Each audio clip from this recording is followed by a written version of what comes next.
What on earth does Judy Garland have to do with gay history? Well, quite a lot, actually. For decades, if one man quietly asked another, "Are you a friend of Dorothy?" he wasn't asking whether you enjoyed The Wizard of Oz. He was asking something much bigger. Are you gay? And the remarkable thing is, most people around them had absolutely no idea. Hello, my dears, and welcome back to my court. If you're new here, I'm King Key. We talk drag, queer life, culture, politics, performance, and everything society gets dramatically wrong about it, and we do it without apology. To understand why, you have to understand the world they were living in. For much of the 20th century, being openly gay just wasn't socially acceptable. In many places, it was illegal. You could lose your job, your home, your family, your reputation, and even your freedom. So queer people became experts at recognizing one another without announcing themselves to everybody else. One of those quiet signals was asking whether someone was a friend of Dorothy.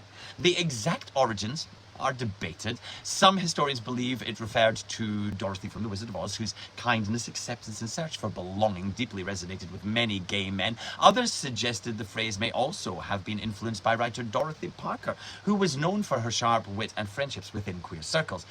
Either way, the phrase became part of queer folklore. It was a password, not one that unlocked a door, one that unlocked trust. Imagine how powerful that was. A single question asked quietly across a crowded room, and if the other person understood, you suddenly weren't alone anymore.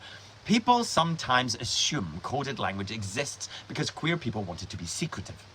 The truth is almost the opposite. We wanted to find one another. We simply couldn't do it safely in the open. Sometimes survival begins with asking a question only the right person will understand. And perhaps my favorite part of the story is that it is about queer resilience. Even in a world determined to isolate people, community found a way. Not through loud declarations, but through tiny moments of recognition. A phrase, a smile, a flower, a shared understanding.